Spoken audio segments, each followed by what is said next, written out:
Welcome to Comadres y Comics. Comadres y Comics is a podcast hosted by 3 Latina women.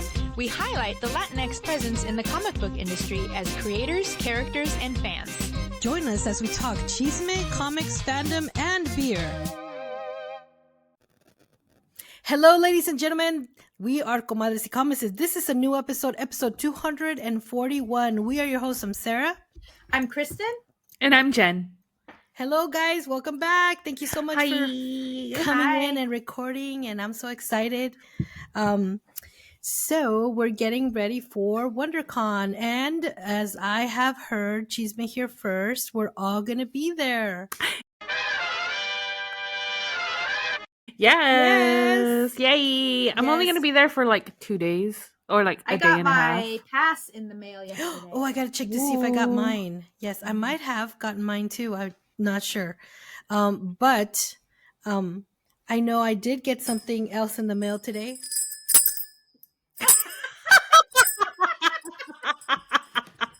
I didn't realize you actually sent away for the bell in the mail.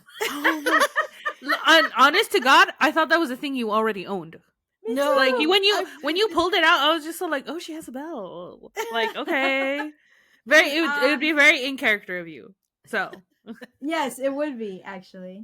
Yes, well, Sarah is. I feel like this is good relevant chisme because it's all over the internet, and we don't feel bad about saying anything. It's it's pretty gossipy.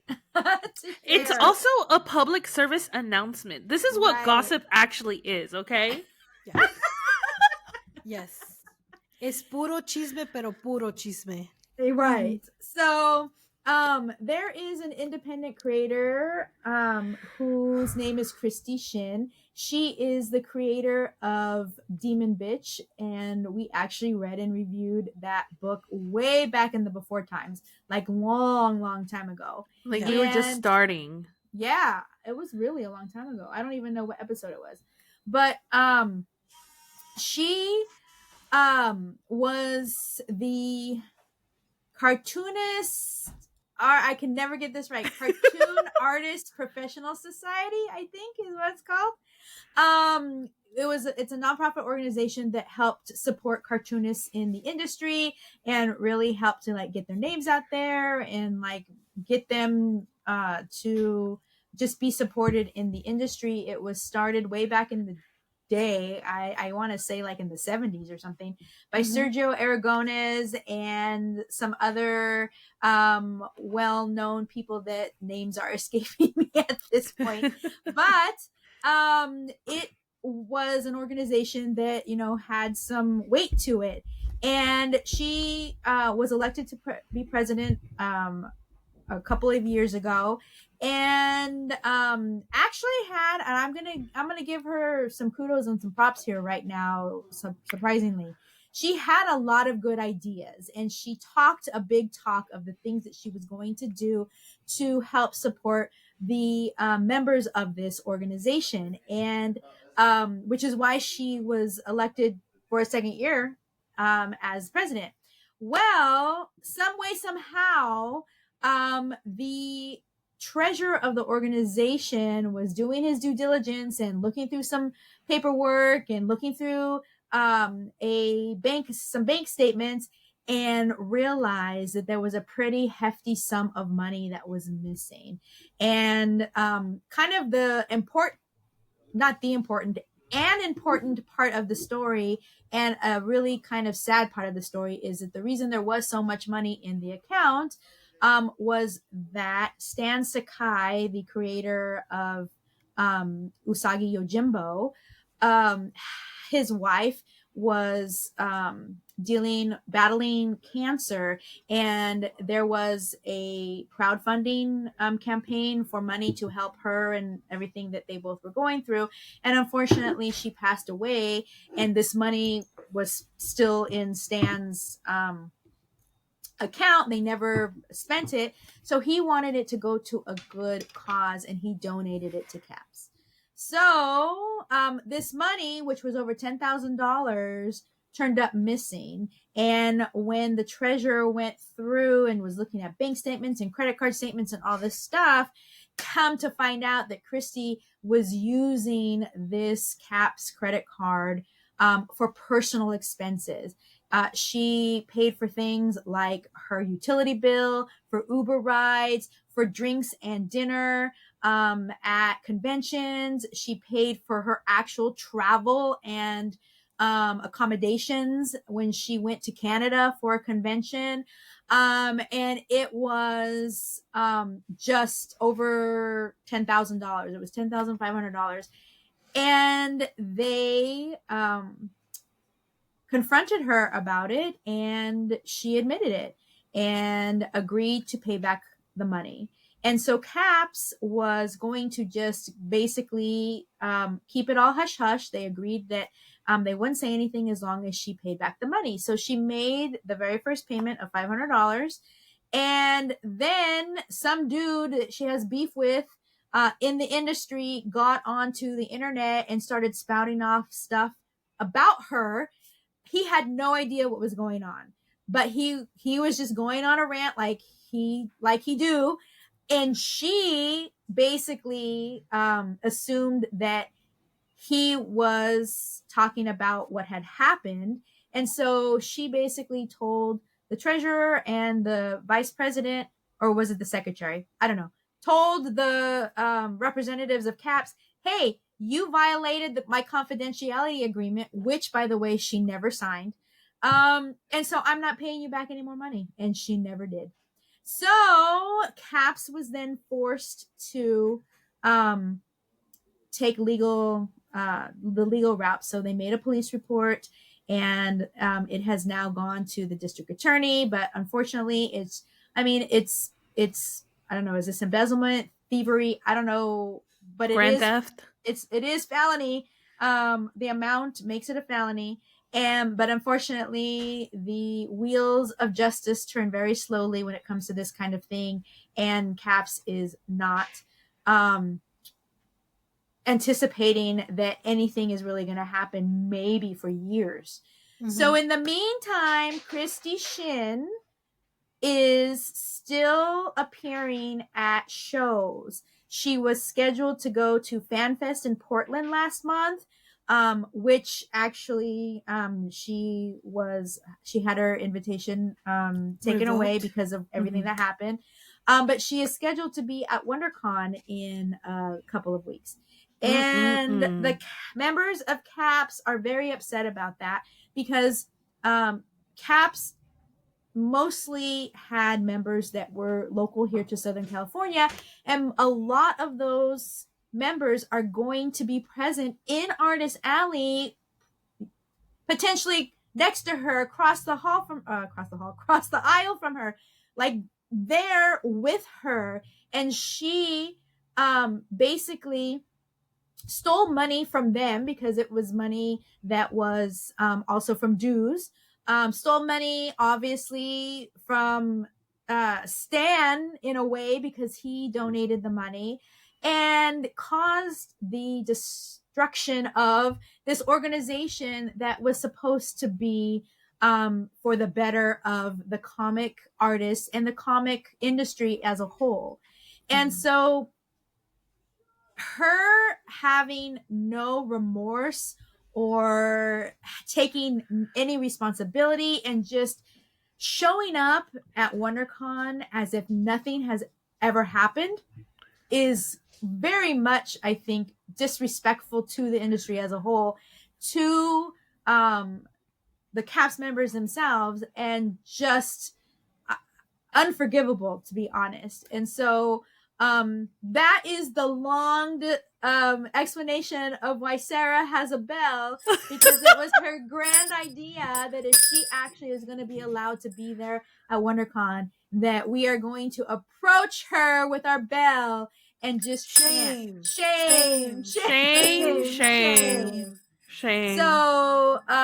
it is definitely chisme, but it's also very upsetting and sad to have a creator take advantage so just horribly and then get caught and not take any responsibility for it whatsoever. So like, girl, the jig is up. Yeah. Everybody knows. Everybody will know. And honestly, I would have more respect for her if she were to say, look, I'm sorry. I'm going through very difficult times. I don't care what her explanation or reasoning or excuse would be, whatever it be. At least take accountability and say, I'm going through hard times. I had access to this money. It got out of hand. I don't know how it got to over $10,000. I never intended this to be the case, but I will pay you $20 a month. Something. Like $500 a month, if that was what the original agreement was, is a pretty hefty for most people. $500. I don't care who you are in the industry. That's a big chunk of money. So, you know, even if she were to say $25 a month, just make some sort of moral, like, obligation, and taking responsibility, but she hasn't. And in fact, there is a creator that we all know that called her, and this is really chisme. I won't name who it was, but called her and said, hey, I'm hearing these rumors. What is going on? And she told him, oh, it's not a big deal. It's taken care of. It's, you know, girl, nothing to see here. Move along, basically. So just told him, oh, it's all taken care of, when that there was nothing further than the truth about that. So since then, there have been 2 other creators who have come out to say that she basically harassed them and bullied them and tried to, for one, get them put in jail. And for both of them, get them fired from their jobs. Yep. And all under the title of president of CAPS, as she used that title to kind of validate her stance on these people, her opinion, and her like it had more weight to her word because she was the president of CAPS. Yeah. And now CAPS doesn't even exist now. Yeah. And that's fucking terrible. I'm just so upset. It just makes me so mad. I just want to throw this bell at you. So that is incredible. The Chisme de la Semana. Actually, this is Chisme that has been happening since we found out in November, October of last year. And Eddie and I had to hold on to it so hard and so long. And then silly me, I tell Sarah, and the first thing she does is blab it. In my defense, the conversation was so fluid that it just came. And there's the me human need to yap. Table. I'm kicking her under the table, and then I'm like, and then I look, and I'm like, I gotta go to the restroom. And then I just escape. Oh my god. Terrible. Yes. So, if there is any moral to this story, do not tell us your chisme if you don't want us to grab it all over. Oh yeah. Yeah. Honestly, like, unless you want it out there, don't. As genial and convivial and as like super like community, like we make you feel included. Keep in mind. We will talk, not to anybody else, at least to amongst ourselves. At the very least, we have a segment called Chisme de la Semana, guys. We can't be more transparent. Sorry. Yeah, honestly, it's in your face. It's en tu cara. Like, Si ya saben cómo somos. ¿Para qué nos invitan?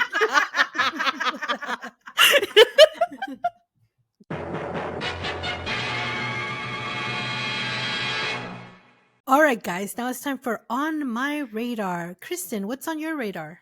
Okay, so on my radar has come to me this week, sponsored by Gustavo. What was his name?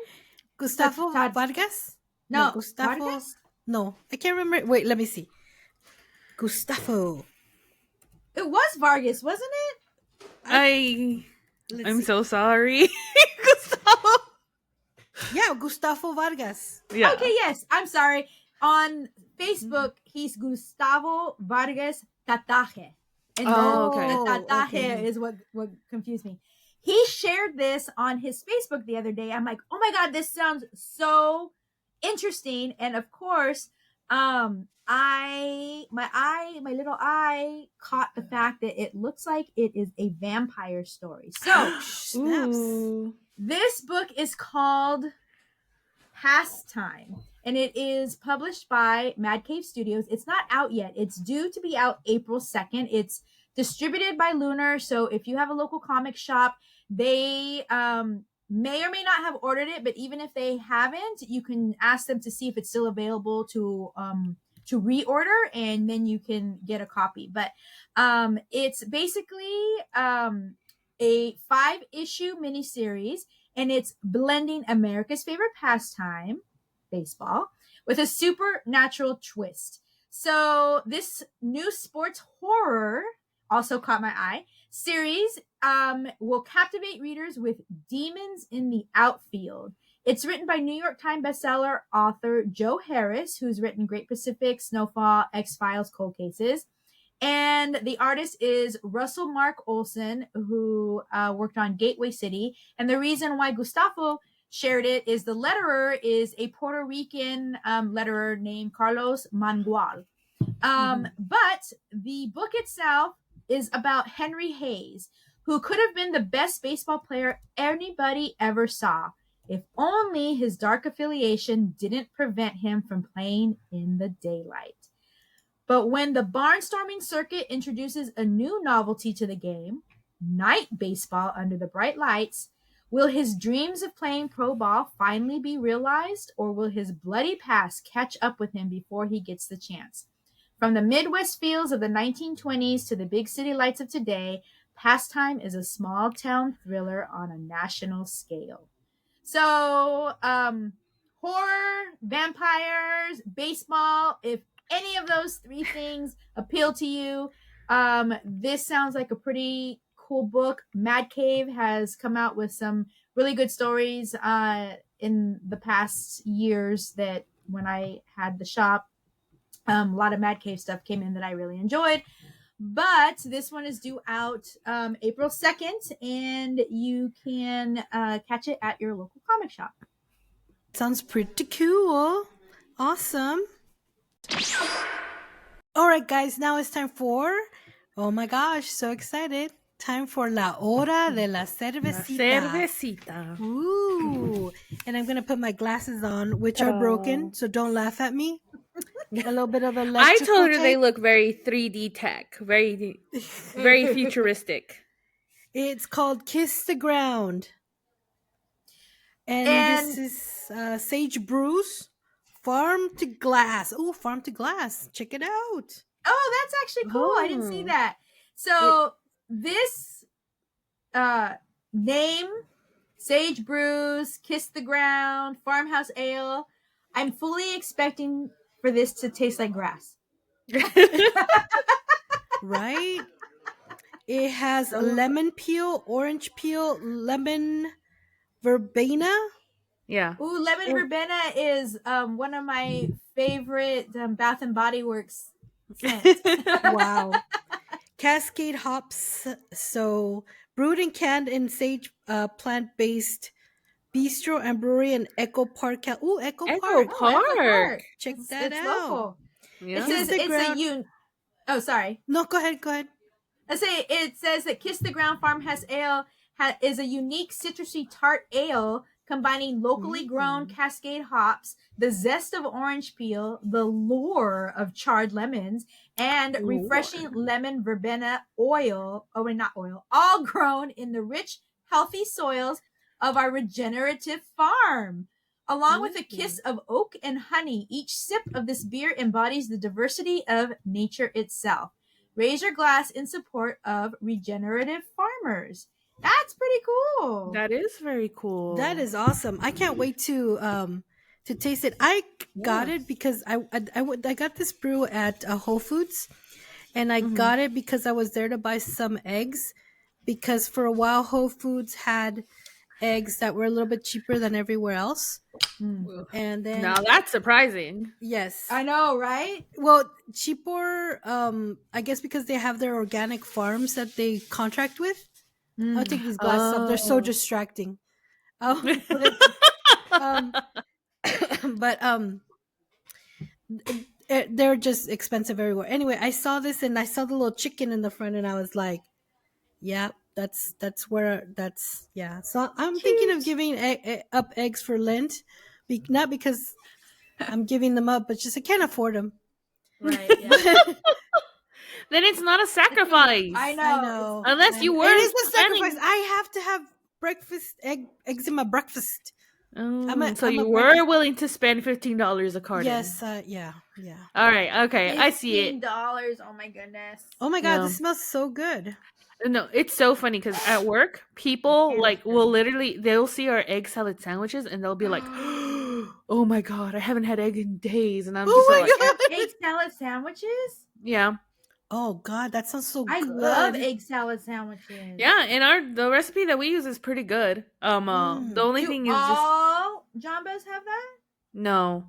This is only this airport jamba because Oh, it has a sad. deli as well. Oh, okay. Yeah. So this is a 5.7%. And I'm actually really liking the flavors. It's really unusual for a beer for me. But it's good. It's kind of interesting. It does smell very naturey. Yep. It smells like citrusy, like almost like a lemon tree. You know how when they Yes. like bloom? Yeah, when they Yes. have their little flowers and everything. Mm-hmm. It does smell like that. It also smells like an ale. Yes, definitely. Eco Parque. It tastes like lemonade. Yeah. Very tart, very citrusy. I'm all Very over my citrus. face. I feel like if you put like some sugar, this is like the lemon LaCroix. LaCroix. Yeah. LaCroix. LaCroix. It tastes like lemonade. It tastes like hard lemonade, but Yeah. better than hard lemonade. Like a hard seltzer. Mm. Mm-hmm. And it tastes very, very like fresh and like nature forward. Mhm. I definitely the citrus and the lemon verbena. This sounds horrible, but it tastes like my lotion smells. Okay. I mean, there's a reason they use it. I mean, because let's see. Well, lemon verbena is the leaves.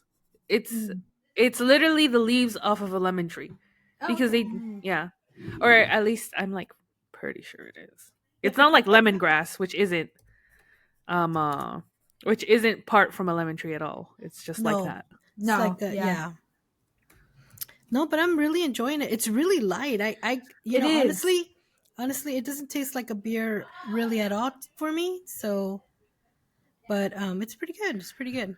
No, it tastes more like a seltzer, like a hard lemonade. Mm-hmm. Okay. So it's a flowering shrub. So it's not part of the tree. Oh, I see. Yeah. So it sort of is like lemongrass, but it's a shrub. Oh, okay. Okay. Well, it's delicious. It's really light. You could always. It almost feels like you can use this to do like a beer cocktail of some sort. Oh, Yeah, like maybe you could throw some lemon on the rim with some like tajin or something, and maybe like put a lemon wedge on the rim and make it all nice and fancy. Drink it with your chickens in the backyard. You know, kind of hang out. Put your feet in the it's pond. very, very refreshing. I am liking the taste, but this is 100% like something I would drink in the summer. Oh yes, Like maybe absolutely. mix it with like something as well. Ooh, it would make a great shandy. Ooh, a shandy. Ooh, yes. Oh so my God, I add almost wanna- some actual lemonade and Sprite to this. It would be perfect. Yeah. Yeah. Yeah, well, it's really kind of blowing my mind a little bit. Like it feels like I'm throwing my compost in my garden and just enjoying the sunshine. Yeah. Pretty cool, pretty cool. And I mean the lemon peel, the lemon verbena, because I mean they're very lemony.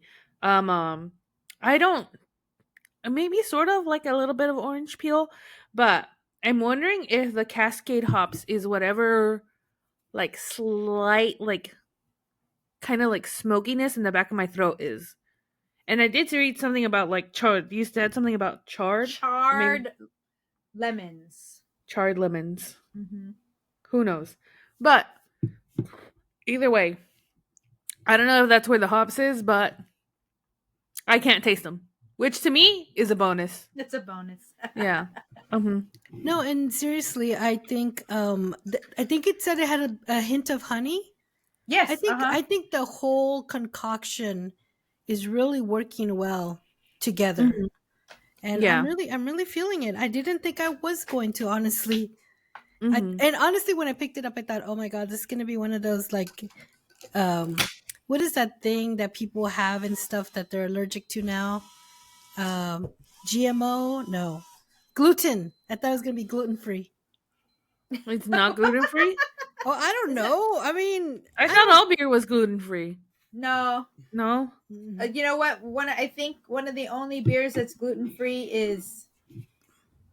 Oh, that's right, because most beer is made from wheat. Yeah. Mm-hmm. Never mind. Definitely not gluten free. Remember we had that one Rest a long in time ago. pieces.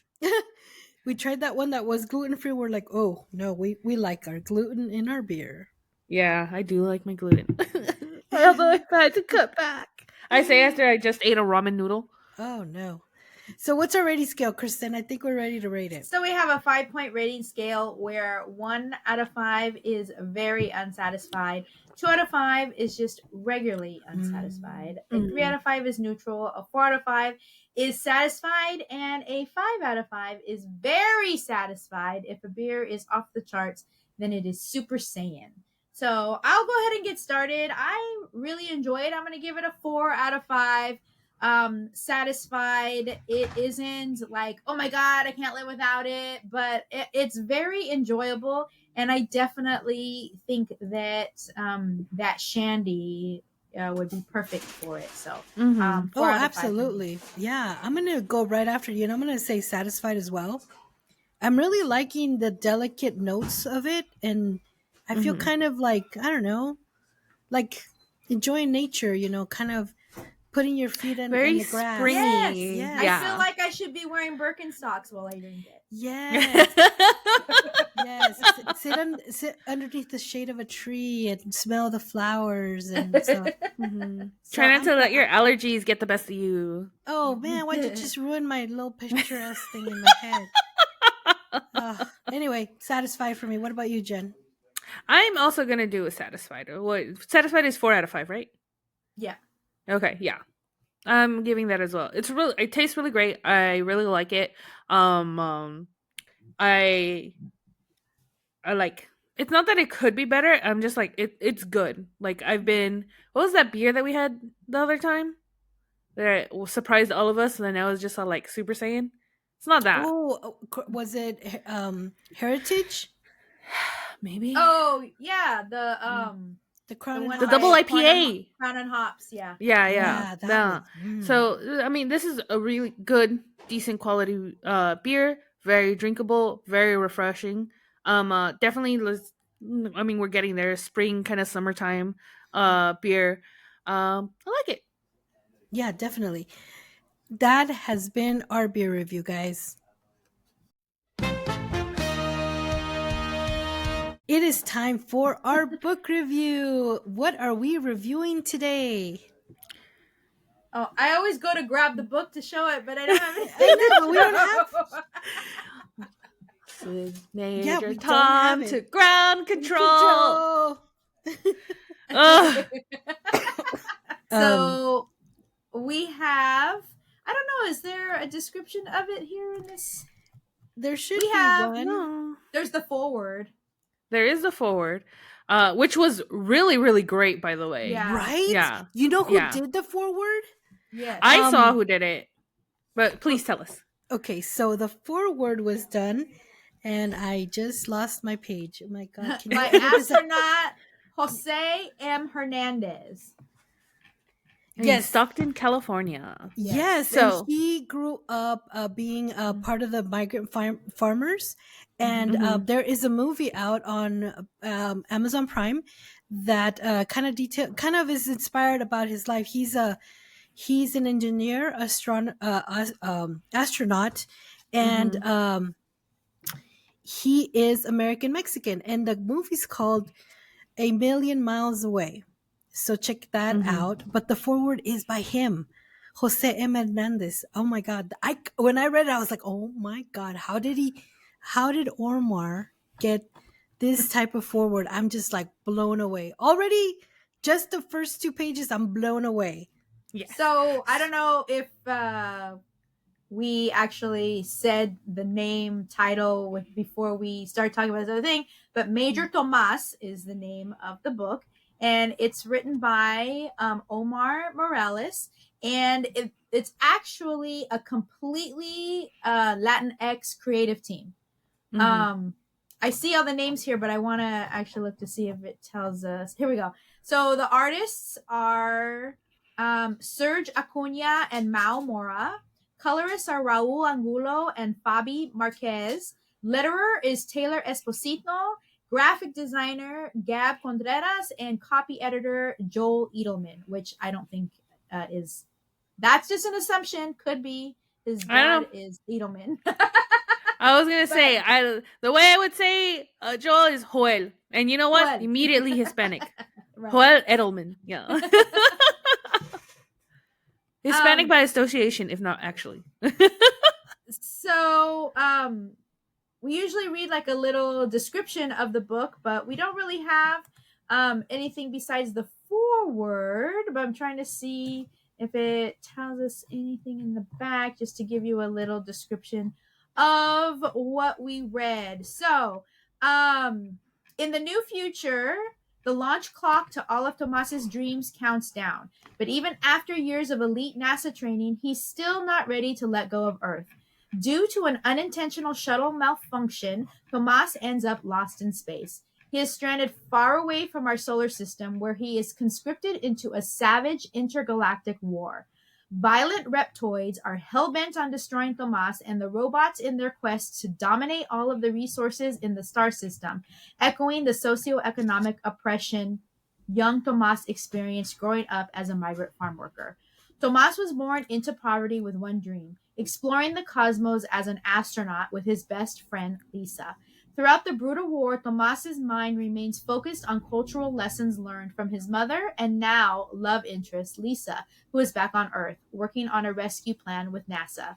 Will Thomás survive both the intergalactic battle and overcome the war raging inside of him, stoking the seeds of doubt that he is worthy as a cosmic hero? So there you go. Exactly. And it is just this was we were fortunate enough to get a courtesy copy that is going to be launching in March 25th on Comixology Originals, and you could also order it on Amazon. So first of all, thank you so much, Omar, for letting us read your baby, because honestly it reads just personal, something that you worked on forever. I know that you had a Major Thomás short in the anthology Mañana, so we had a glimpse about Major Thomás. Yeah. I met Omar when I moderated a virtual panel, I think for the Texas Comic-Con, and he was part of the panel. And I was like, oh my God, Major Thomás was amazing. Like, I'm so excited. Like, it's a little play on Major Tom, that song that we all love. From Space Oddity by David Bowie. Yes. I don't love it, but okay. I am not a Bowie fan. Oh, you know what? Let's just cut that out. Yeah. Okay. I Like, guess. how I dare didn't you? know this about you. Yeah, well, I've why are we I've friends? known you for years, and this is literally the first time I'm hearing this information. Like, who are you? ¿Por qué, Dios mío, por qué? I little kind of sidetrack. A friend of mine recorded our wedding, Frank and I's wedding here in the United States, and the background song is the David Bowie Space Odyssey song, because for those of you who don't know, my husband often works out of other states, and so I'm not always with him, and so like that whole Space Odyssey song really kind of defines our relationship, like he's off and tell my wife I love her, and it's just beautiful. Anyway, don't make me cry. But I actually got the cover. Oh, very good. Very nice. So There I hope you you can go. see it. Yes. Comixology original. Look at that. Very, very cool. Anyway, so we got the courtesy copy for us to read and review and stuff like that. And like I said, I don't personally ever met Omar Morales in person. We've always like been at conventions at the same time, but we never met up.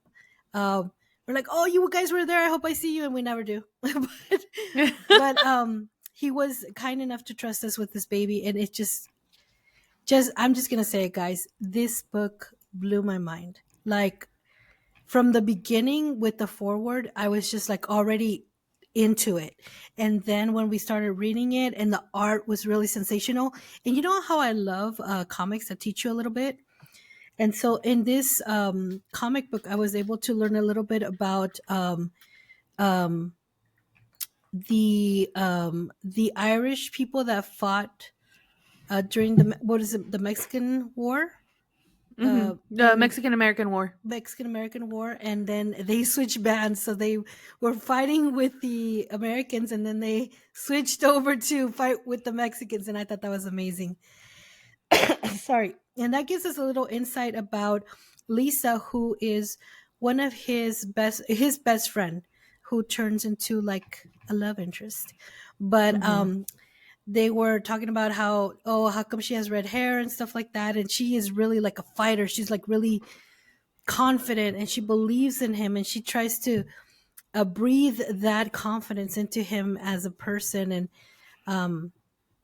and they've been best friends forever. So we get to hear a little bit about that, and I just thought it was just amazing. And then I gotta say, like honestly, like halfway through the book, the relationship he had with his mom, who raised him as a single mom in the book, and there was a lot of parts of the relationship that I just started just crying, like just balls out crying. Like I'm like, oh Omar, why are you?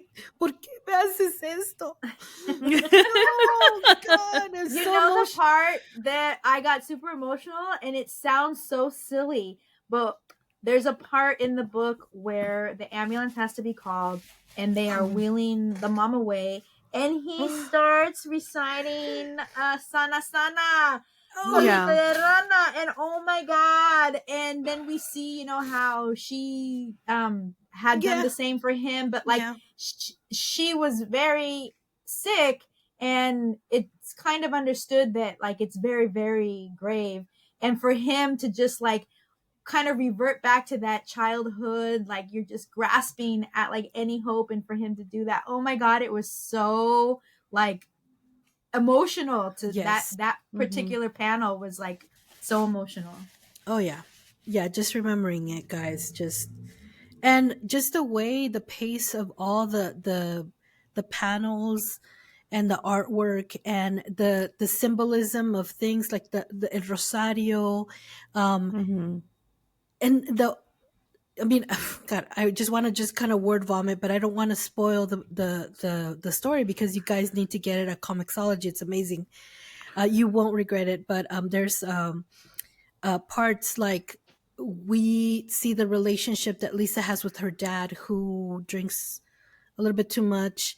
And we get these like little kind of Easter eggs to people that are like sci-fi fans of Star Wars and stuff like that. And also like David Bowie.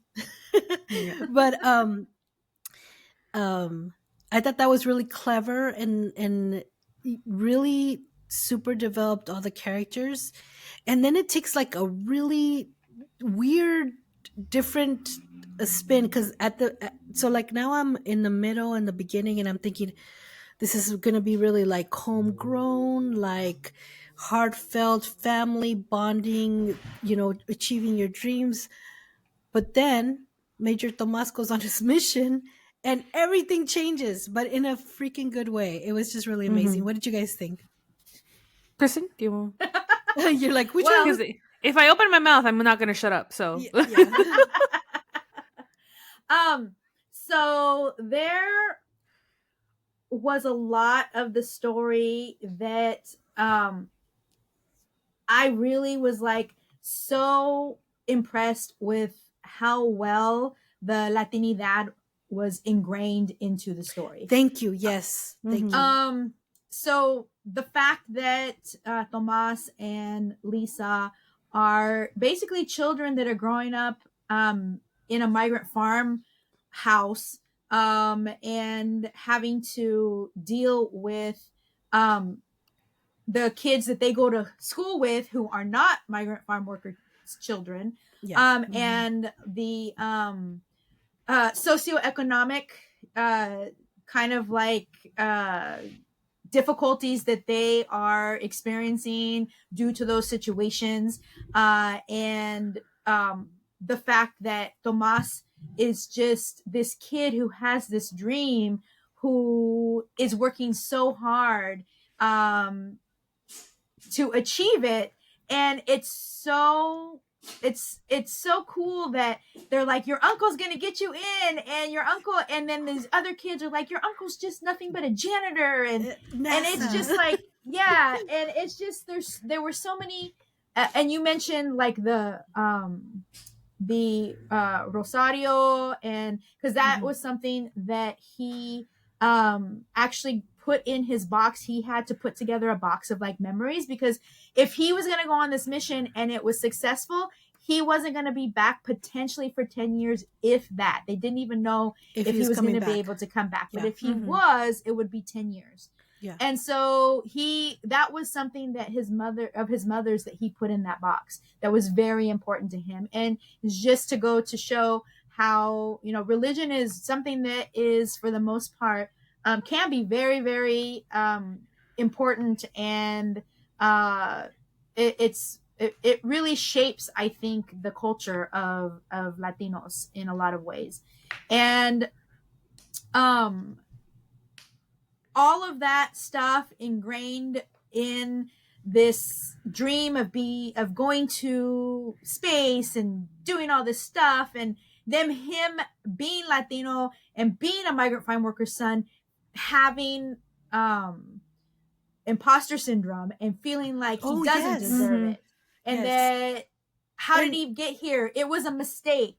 Like it actually is so amazing to me that this story is going to be read by other little brown boys and girls who have dreams like this, that they feel are as far as the stars and the sun in the sky, that they're never going to be able to reach. But to read these stories, and not just read this story that is fiction, but to read the forward by a Latino man from this background that did exactly what Thomás is doing in this story is just so amazing to me. I always talk about how representation is so important in comics, and then not just that, but access to the comic by putting it on Comixology and making it available on such a widespread way is such a great thing that they're doing with this story. So there were some things that I got annoyed with. And I'm just gonna say them out front. If it's Thomás, it should just be T, not TH. Yeah, I got it. No, you know what? I was thinking the same thing. But I know a lot of Latino families. Like, I'm not even gonna go that far. My husband named his daughter a Anglo name. Like, yes. And he That's spells what I it. assumed. He yes. spells it exactly like, Yeah. you know, North Yes. American So people. my Yeah. assumption was just that it was assimilation. Like, it's Yes. just like, Mhm. just the way that you see a lot of Latinos who, whose names are spelled phonetically Yeah. because their like that. parents Usnavi? were. Mhm. I'll their never forget parents that. I'll never forget that. Were or like Yuli with a Y. With instead of- yes. So because their parents are monolingual speakers and they just spell the way they sound. Phonetically, yeah. Mhm. So but in the, I don't want to say it out loud because it's a big huge turn of the story. But in the middle of the story, when Lisa's father shares with her their family past and what happened to him and how it affected, I was like, oh no, I'm done. This is so dumb. Oh my god. Tell me why it worked. I Like, know, as that's what I continued to read the story, Yes. I was all fucking in with that plot twist. Thank you. Yeah. Yes. When that plot twist happened, because I saw him and I was like, oh, dude, I thought you were going to be dead because you drank too much. But here he is completely like different. And we get so we do the whole like, okay, so Lisa is not even the biggest part of the story. Okay. It's Thomás. Mhm. But then we get the whole conclusion of the relationship and what happened and how he is now and why it happened with Lisa and how she grew up with her dad and why it happened. And I was Mhm. like, whoa, Mhm. you just did that. You just did that in my head. Like, that's amazing because I was like, he's going to just leave that hanging out in the wind and maybe someday we'll come back to it. But no, we came full circle. And I was like, I'm there. I'm with you. I'm Yeah. loving and it. I was so mad at Thomás for realizing that he loved Lisa in the way that he did after the freaking rocket was launched and he wanted to call her and go back. I was so mad. I was mad too. I was so mad. too. I like in my head as I was reading that part, I'm just like, you're jeopardizing the mission for affection, boy. But it's also so at the same time, it's so Latino. Yeah. It's so Latino. Yeah, definitely. Yeah. Mhm. But Yeah, I can't wait. Well, no, I cannot. No, but I always feel that. We watch movies and people are like, "Oh, someone died," and I'd be like, I'd be like, "No, Richie!" Like, that's what I would do. yeah. I don't know if it's because I grew up with telenovelas, but I'd be like, Richie. No, hell no. You know what I would do?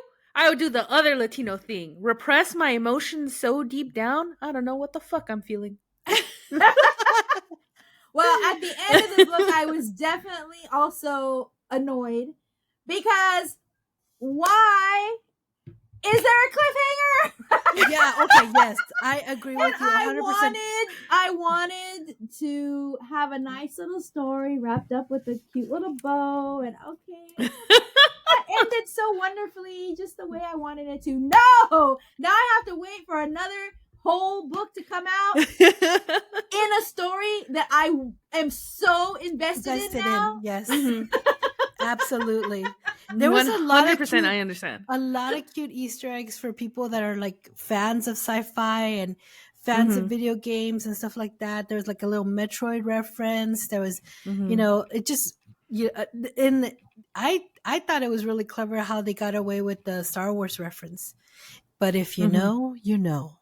Mhm. I actually understood that. Oh, look at that.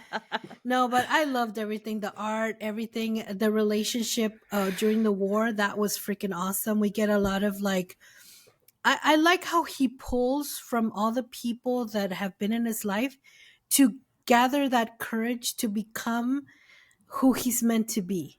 Whether that be coming through grief, whether that be coming to desperation, whether that be coming from love. It just is just amazing. Okay, now it's time for Jen. So this book is 100% like an homage to the classics of science fiction. Like even not only just like Major Thomás being like a tribute to like Space Oddity, the song, but that entire like album. Oh God, what was the album? Like I know it came out in like David Bowie, like one of David Bowie's like actual albums, but then it was like compiled in like when he was Ziggy Stardust. In that one. I think they threw it in there. But so there's his whole name being like a reference to Major Tom, how David Bowie called himself that, and David Bowie himself being influenced by 2001 Space Odyssey when that came out, and that's why he made that entire like song and like the album, and then the Ziggy Stardust and there's the freaking the Star Trek, the Star Wars references, the like Metroid Hunter. There's also like the entire like comic also was just like it also strongly reminded me of Interstellar as well. Oh, but yes. like and I just and that kind of like gripping family stuff that just grabs you from the heart and just squeezes it. And it's so funny because I remember when Interstellar came out, and I was just all like, I enjoyed it a lot, but I was like more interested in like I wasn't in when Interstellar came out. I was like, I don't really care about like the farm stuff that happened. I was more invested in like the space travel aspect of it. And then I remember being frustrated at the time because I was just all like love being like the thing that transcends. I'm just like, shut the fuck up. That's not like loving shit. What are you talking about? That's like no, like we're no longer in the realm of hard science. Well, that's bullshit. But now as I've gotten older, and Interstellar is one of my favorite movies to rewatch because I truly do love it. Like at first I just love the visuals and everything, like the entire like space part. But then as like I got older and like wiser, I was like, you know what? No, I'm vibing with this now. And now like Interstellar is one of my favorite movies. It's one of my, and every time I think about the fact that it's like has it been over 10 years since it came out? Oh, I don't think it has been that long, but it's getting up there in age. Yeah. Hold on. Let me do some. Also wanted to reference, I know we were talking about David Bowie, but it also made reference to Peter Schilling's Major Tom. 4, 3, 2, 1. It is below us, drifting, falling. It came out in 2014. It is older. Yeah. Okay, It is. Okay. It's 11 years old. I remember this movie coming out, and now people are regarding it as like sci-fi canon. You get me? Okay. Yeah, and so there's like it feels like Interstellar. It's so good. So good. It is one of Nolan's best films. So good. Yeah. Yeah. And I think it was like after like he was done with Batman, this was like his next big thing to come out. And like there was like mixed reviews, but most of them were positive, I think. But it's a great movie. Highly recommend rewatching it. Mm-hmm. It is long. It's a little boring in the beginning. I will admit. I like the way movies now about sci-fi or like space travel are attacking the timeline. It's not a linear thing. It's like a kind of overlapping thing, which I think we also get in this comic. And that's what that was my next thing, is that I love science fiction. It's just that sometimes science fiction sticks to these traditional like archetypes and like roles that is very like white savior, like is basically another allegory for colonialism. And I like at some point I got tired and I was just all like, another white boy saves the planet endangered, and the indigenous people are just like, oh, we're savior, blah, blah, even though we have advanced technology and could have done this ourselves, whatever. We needed a white man to come save us. Yeah, like that's what like a lot of science fiction is. We do not talk about Michael Bay in this house. Independence Day. No, sorry. Okay, I do like Independence Day. I know. I know. But what I'm saying is like, oh, America saves the planet again. A little contrived, yes. Is it still one of my favorite movies? Yes. Yeah. But I think this is what makes this so refreshing, is that it doesn't come from that perspective as well. It's such a Latino or like Latin identifying book that it's like it gets rid of one of, I think, the worst aspects of science fiction, and that is that colonialist mindset as well. This does such a great job of disseminating that. There is a point where like we mentioned like the Great War and stuff like that it kind of verges a little bit. I'm just like, I know it's supposed to be like reptiles versus like the other opponents, but I'm just like, at some point I was just like, not really digging this part of the story. But then it all came like running back and like the like the whole like fight for resources and stuff like that. But it didn't go down that route, which I'm thankful for. And also what makes me like it so much is just how it is turning all these other tropes that are very, very prevalent in a lot of popular science fiction on its head. What I also really like the fact is that this isn't just science fiction. Like, it's a migrant story, it's a coming of age story, it is like also like a bit of a romance story and a bit of romance, mental health as well, the whole imposter syndrome and stuff like that. This is so old. This is a love letter to science fiction, or like one that would definitely, you're gonna like, if you want your kid to be as interested as you want to be in like space and like science fiction and like technology and stuff like that. Sorry, I'm so excited that I hit my mic.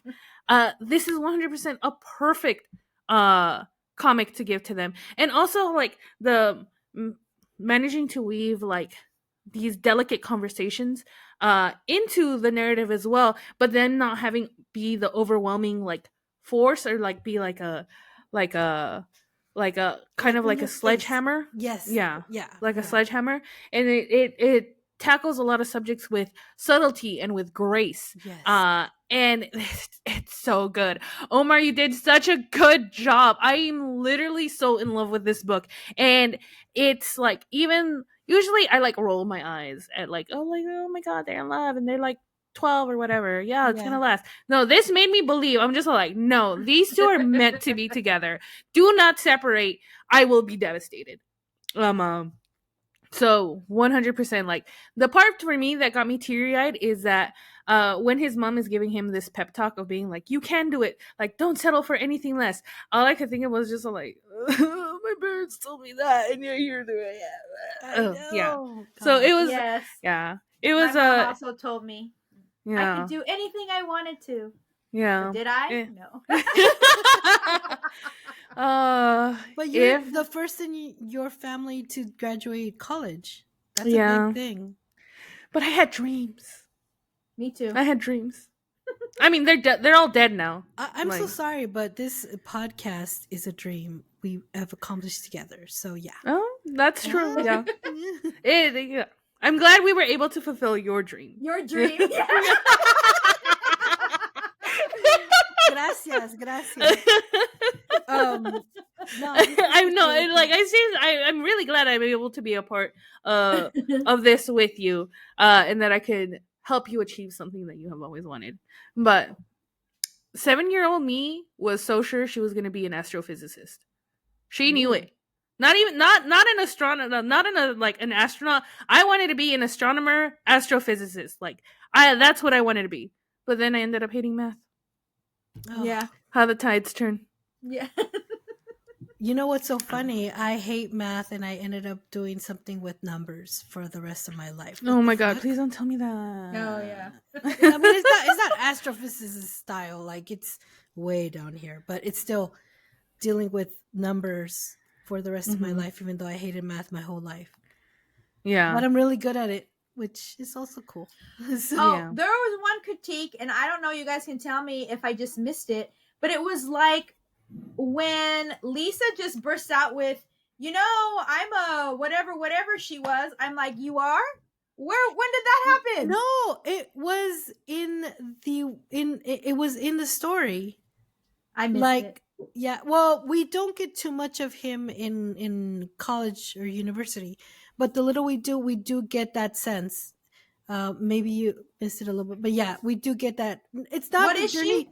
she mentioned it. Yeah, we don't get the journey. She was an of engineer, her, but she's an engineer. An aerospace engineer. Well, something to do with like Right. Well, Yeah. it was just weird that she's sitting like with her legs kicked up or whatever. She's like, "Don't forget, I'm a blah blah blah." I'm like, "How am I supposed to forget that? When did you tell me that?" I guess I just missed it. It was very a small part of their journey, and I think if you kind of like even kind of understand what it's like to cosplay and for her to build her costume out of nothing, that that kind of played into her talents as an engineer. Yeah. So it was like kind of like hinted at, I guess you could say. Got it. Yeah. Oh, I mean, the story isn't about Lisa. her. I just felt like that particular part was. It could have been more prevalent. Shoved in there. Yeah. I do feel it could have been shoved in there because it was very important to the way that the story progressed. Yeah. Yeah. And so, like, I feel like it could have been more prevalent, but honestly, I don't have like a lot of like hubbubs about this. Do I wish like Lisa got like a little bit more time? Yeah, of course. Definitely like because it looks like she graduated first, or like before. I think they might have graduated the same, but then he had to go into training for the astronaut program, which takes longer, Yeah, and this is more like of a nitpicky thing, because like I do love how the story progressed and how the genre changes for it, how it goes from this I mean, wasn't really a smoother way to go. I think that it was really like I was still able to keep up with it. I'm just like, oh damn, like now we're really getting into it. I just also feel like this could have maybe been like 2 or 3 books as well, and we could have gotten more of that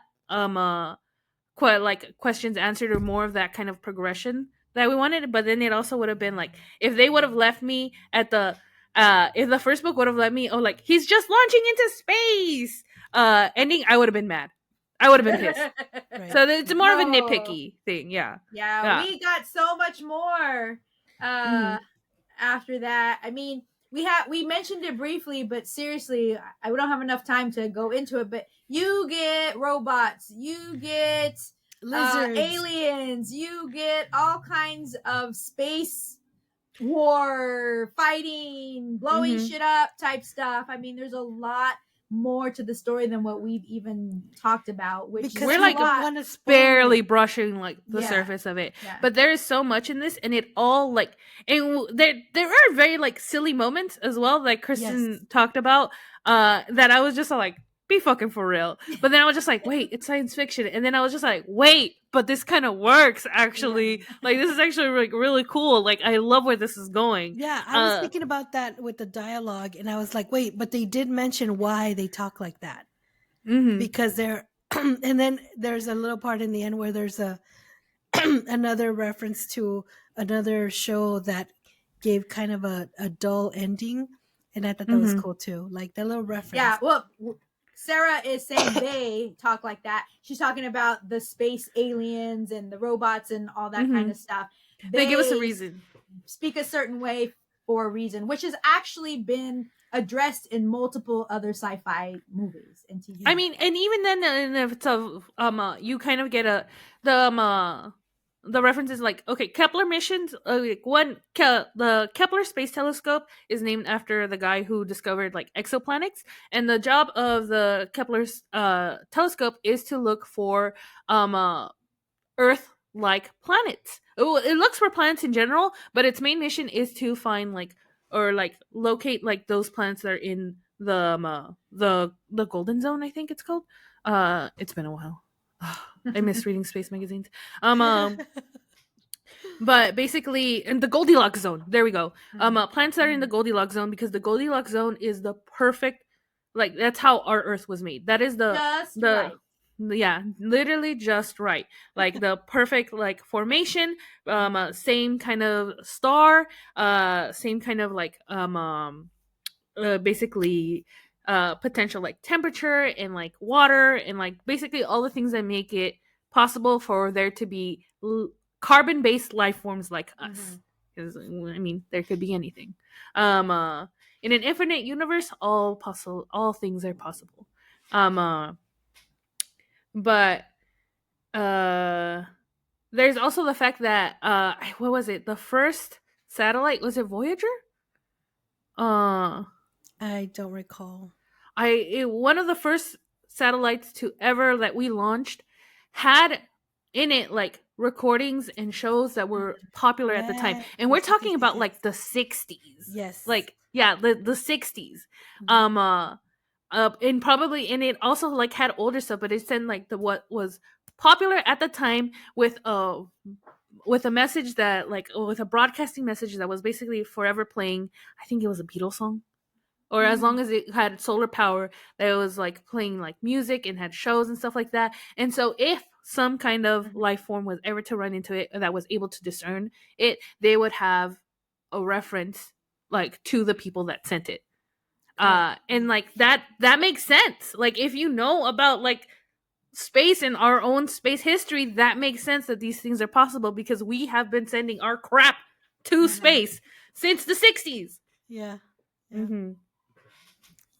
Anyways, well, I love this book. Needless to say, we love the book. So are we ready to rate it? And what is our rating scale, Kristen? Yes, so our rating scale is a scale of 1 to 3 conchas, because 3 is the most conchas that Jen's mom ever let her eat in one setting. So that was the best. But if a book is off of our concha scale, then we all come up individually with our own rating. So Sarah, because you are so excited, you've been excited about recording and talking about this book, why don't you go ahead and start?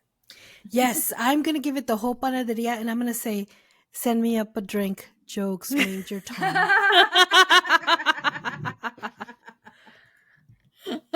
That was a good reference.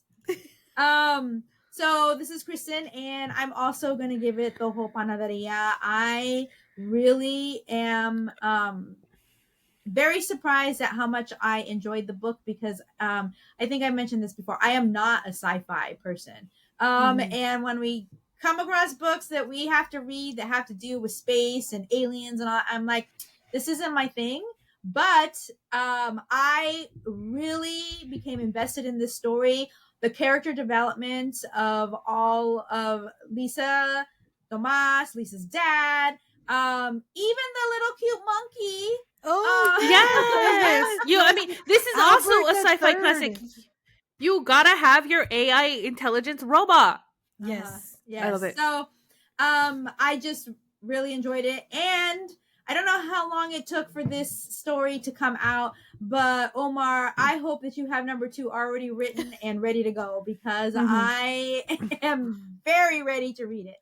So the whole panaderia for me. We are not going to let you go out of WonderCon without you answering some questions. Like, mark my words. I have, yeah. This is your warning. The comadres are coming for you, and we want answers. Nice. Anyways, I 100% the entire panaderia. You know what? One of those like care packages things that they send to the astronauts on the ISS that you only have like a limited like you really have to choose what it is that you want. Yeah. I'm sending a whole box. I'm paying the like $500 million fee that it is. You get it. Nice. You get it. So just remember, guys, you can pre-order this book right now on Comixology and Amazon, and it's going to be ready for you guys to read on March 25th. So that has been our book review. And now it's time for Juntos y Fuertes. Kristen, what do you have for us today? So today I actually have a kind of like Zoom talk that you guys can participate in. It's going to happen on March 25th. So lots of cool, amazing things happening on March 25th. It is a talk by Christian Marlene, and it is sponsored by Comics Studies Society, which Caitlin Sweeney Romero the girl that, or the woman who used to help Teresa with her Latino Comics Art Festival. Oh, yes.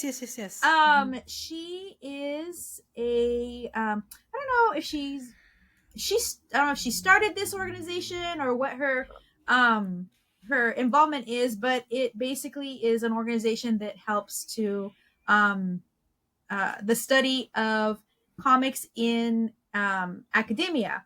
And this talk is called "The Kids Are All Right: Interrogating and Enacting Youth Empowerment via Comics Pedagogies." Pedagogy. I can never pronounce that name right. That word right. Pedagogy.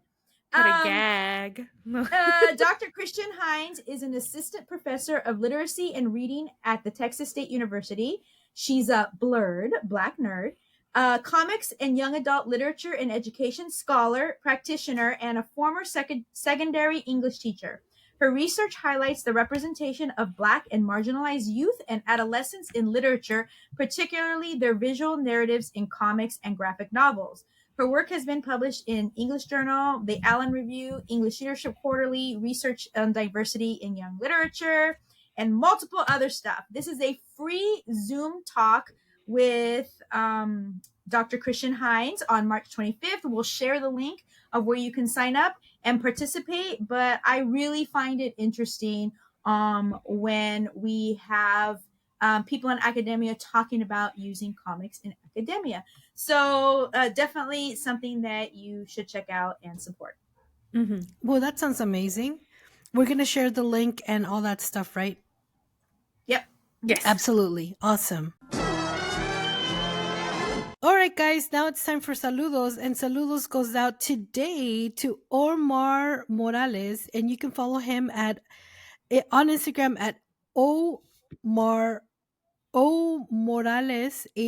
Morales81. Sorry about that, guys. Please remember that you'll be able to pre-order the comic book Major Thomás on Comixology and Amazon. It's ready for pre-order now, available on March 25th. Also, just to let you guys know, he's going to be at WonderCon, as we mentioned before. He's going to be on a panel Saturday at 3 p.m. at 213CD, and it's a Comixology Originals panel. So check it out if you want to. If you're going to WonderCon and you want to meet the creator of this comic book that we were just so raving about just a few minutes ago, and you want to ask him more personal questions or, have him sign an autograph or something, check it out. And also wanted to do saludos to Eddie from Collectors. He's also going to be in a panel at WonderCon. It's going to be Sunday at 2 p.m. It's also going to be at 213CD, and it's going to be how to launch your first Kickstarter panel. It's very interesting. I feel like they have a lot of knowledge. He's launched how many Kickstarters, Kristen? Oh, geez. What annual are you on? Yeah, I don't know. How many Kickstarters have you run, Eddie? 7, he said. 7. So he's very knowledgeable about doing a Kickstarter and being successful at it. So you might want to check that out, especially if you have like that bug inside you that wants to create comic books or something amazing that you want to put out in the world. But he said 8. Oh, I'm sorry. 8. That's right. So you can follow again for more details on the launch and on the panel at Morales81. I don't know why I say Omar. Morales81 and Instagram. And then Kristen, how do they follow Eddie DeAngelini for his collector's comic? His website is collectorscomic.com, and you can follow him on Instagram and Facebook, also Collectors Comic. Yes, there you have it, folks. All right, guys, it's now the end of the episode. Where can they find us, Kristen? You can find us on our website at comadresycomics.com, where you can find links to all of our socials, as well as some links to some of our YouTube videos. And you can follow us on YouTube. If you are just listening to this podcast, please know that you can go to YouTube and watch the show as well. It is Thomás Comics Podcast on YouTube, and we do have a channel, and we post not only our podcast episodes, but our Las Platicas episodes as well. Our most recent one was an interview with Marques Bedford Jr. Okay, yes. Yes, and if you Definitely check it out. It was a wonderful interview. Oh yes, absolutely. And if you want to watch and look at my glasses that broke and how I fixed them with I don't know, electrical tape, definitely watch us on YouTube. But also remember, guys, if you want to shout out, if you want to let us know something that you want us to share live on one of our podcast episodes, you can definitely comment on Spotify and let us know what you think. Give us praises or just hate us forever and ever. Just let us know. It'd be an honor to share your words on our episode. Yes, Christy, we want to hear your comments. Yeah, we want you to interact with us. Is what I'm saying. But yes, and as we mentioned multiple times during this episode, we will be at WonderCon. So if you see us, please stop us, say hello, and give us your feedback in person. Yes, and also we'll be having goodies to give out. So stop us and say, stop! I listened to your show. And I'm like, okay, here you go. Have a prize. Thank you so much. We appreciate you guys. Thank you so much for listening. We have been your hosts. I'm Sarah. I'm Kristen. And I'm Jen. Bye, guys. Bye. Bye.